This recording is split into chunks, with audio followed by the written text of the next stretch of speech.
கடைசி பந்தில் திக் திக் நொடியில் இந்திய மானத்தை காத்துள்ளார் என்றே சொல்லாங்க நம்ம திலக்கு. ஓகேவா, திலக்கு வேறு லெவலில் ப்ளே பண்ணிட்டார். உண்மையிலேயே வந்துட்டு அவர் ஒரு ரவுடிஸ் பேட்ஸ்மேன் என்று சொல்லாங்க. பயப்படவே மாட்டார். ஹைதராபாத்தா அந்த பிரியாணியை தின்னுட்டு அப்படி அடிக்கிறாரு பாருங்க, பீரிக்கிட்டு சிக்ஸர். எவ்வளோ பெரிய அண்டர் ப்ரெஷரையும் சூப்பராக ஓவர் கம் பண்ணும் எபிலிட்டி இந்த பையன்கிட்ட இருக்கு என்றே சொல்லலாம். யாரா இந்த பையன், நான் தான் அந்த பையங்கிற மாதிரி திலக் வருமா சீரிட்டார் என்றே சொல்லலாம். சிலக்னு சிக்ஸரை தெறிக்க விட்டார். அண்ட் 5 சிக்ஸர்லாம் சும்மா அசால்ட் அடிக்கிறாருங்க. டம்முன்னு சதற விடுறாருன்னு வைங்களேன் இங்கிலாந்து பவுலர்ஸை. ஏன்னா இங்கிலாந்து முதல் பேட் பண்ணாங்க சென்னை கண்டிஷனில் 165. வழக்கம் போல் அதாவது பிக்கப் பண்ணது வந்துட்டு இந்திய ஸ்பின்னர் தான். தலா 2 விக்கெட் எடுக்க. ஆனால் கூமுட்டை குக்கர் இந்த சூரியகுமார் யாதவ் ஒரு மிகப்பெரிய லேக் பண்ணாருங்க. ஹர்திக் பாண்டியா 2 ஓவர் போட்டு 6 ரன் கொடுத்து 1 விக்கெட் எடுத்தார். அவருக்கு ஓவரே கொடுக்கல. அதனால தான் அந்த 165 ரன் போச்சு. சென்னை கண்டிஷன் வந்துட்டு 165 ரன் பெரிய ஸ்கோர். முதல் பேட் பண்ணுற அன்றைக்கி மிகப்பெரிய அட்வான்டேஜ். பிச் ரிப்போர்ட்டே அந்த மாதிரி தான் சொல்லியிருந்தது. ஓகேங்க, பின்னர் சேஸ் பண்ண ஆரம்பித்தாங்க டீம் இந்தியா. ஓகேவா, இங்கிலாண்டில் அதிகபட்சமாக யார் அடித்தாங்கன்னா ஜோஸ் பட்லர் நீட்டாக விளையாடுறாருன்னு வைங்களா 45.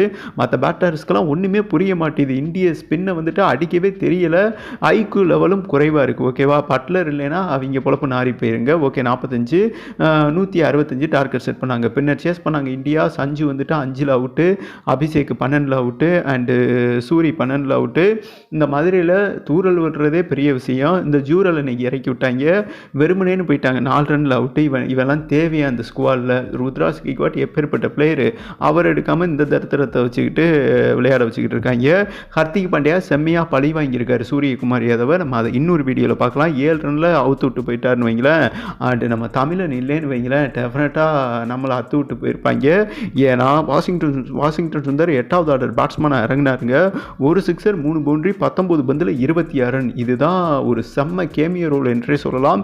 இந்த 26 ரன் அவர் அந்த ஷார்ட் ஃபார்மெட்டில் அடிக்கலைன்னா டெஃபினட்டாக இந்தியாவுக்கு ஊற்றி இருக்கும் என்றே சொல்லாங்க. ஓகே, இந்த சூழலில் விக்கெட்டும் டகன்னு போய்கிட்டே இருக்குது. ஒரு பக்கம் ரன் வந்தாலும் விக்கெட் போய்கிட்டு இருக்குது. மெயினான பேட்ஸ்மேன்கள் வந்துட்டு அவுட் ஆகிட்டு போய்கிட்டே இருந்தாங்க. ஆனால் திலக் உங்களுக்கே தெரியுங்க, ஜெயிக்கன்னு நினச்சாருன்னா விட மாட்டார். ஓகேவா, ரவுடிசம், அவரோட பேரே ரவுடிசம் என்றே சொல்லலாம். அந்த மாதிரி ஈவிரக்கம் இல்லாமல் விளையாடுவாருங்க. மிகப்பெரிய அண்டர் ப்ரெஷர் கேமில் கடைசியில் என்ன சொல்கிறது, ஒரு 15 பந்தில் 20 ரன் கிட்ட அடிக்கணும். அங்கேருந்து சிக்ஸர், பவுண்ட்ரி, 2 சிங்கிள் இந்த மாதிரி அடித்து ஓனாயை பக்கத்தில் சப்போர்ட்டில் வச்சுக்கிட்டு, ஓனாயினா பிஸ்னாயிங்க சப்போர்ட்டில் வச்சுக்கிட்டு கடைசி ஓவரில் திர்லா ஹார்ட் பீட் வந்துருச்சுங்க. சீட் நுனிக்கு இந்திய ஃபேன்ஸ் வந்துட்டாங்க. இவர் இருக்கிறவரை எனக்கு நம்பிக்கை இருந்தது. ஏன்னா இந்த பையன்கிட்ட பயம் இல்லையா, பட்டையை கிளப்பிட்டாருங்க. அசால்ட்டாக பார்த்தீங்கன்னா கடைசியில் 8 பந்துக்கு 10 ரன் அடிக்கிற சூழல் இருந்தது, அடித்து கொடுத்துட்டாரு. அண்டு செம்ம திரில் ஃபினிஷிங் என்றே சொல்லலாம். இந்தியா வின் த மேட்ச், அதாவது 2 விக்கெட் வித்தியாசத்தில் வின் த மேட்ச் என்றே சொல்லலாம். இதன் மூலம் 5 போட்டி கொண்ட T20 சீரீஸில் இந்தியா 2 ஜெயிச்சு லீடில் இருக்காங்க. அடுத்து ஒரு மேட்ச் வின் பண்ணாலும் இந்த சீரீஸை பீட் பண்ணிட்டு போயிடுவாங்க என்பது குறிப்பிடத்தக்கதுங்க. ஆனால்